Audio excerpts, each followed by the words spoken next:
Assalamualaikum warahmatullahi wabarakatuh. Tadi kita dah cover dah cara buy di M15. Ni baru 1 jam. Tunggu dia dah naik sampai macam tu. Dah 120. Jadi bila dia dah naik macam tu, kita nak close bila? Okey. Tadi saya cakap kalau kita entry buy atau sell di M15, maksimum kita tunggu 4 atau 5 jam, atau kemungkinan dia boleh pergi 6 jam. Itu standard paling standard pergerakan dia lah untuk satu pergerakan market dia di M15.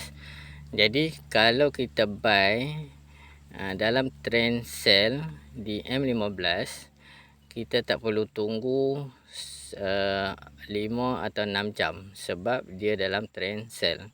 So apa yang perlu kita buat, kita boleh buy mengikut CCI. Okey, contoh sekarang CCI dia ni dah maksimum dah bergerak 200 di sini ya. Dah sampai 200 nampak tu. Dia bergerak tu 200, 99, 98, okey 199, 198.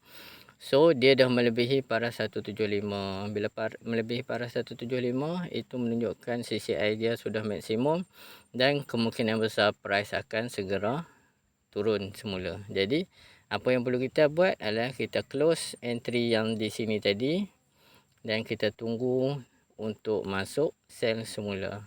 Kita tunggu di M1. Okey, kita boleh nampak M1 pun dia punya CCI dah maksimum.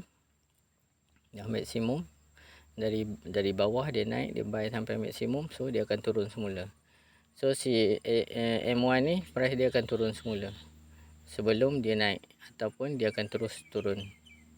Jadi dalam keadaan M15 sell tadi, so tak perlu kita ambil risiko buy dan kita close dan tunggu untuk confirmation sell semula. Okey. Okey, saya akan close entry buy ni. Okey, dah dapat 100 lebih ni, kita close dulu. Okey, dah. Assalamualaikum warahmatullahi wabarakatuh.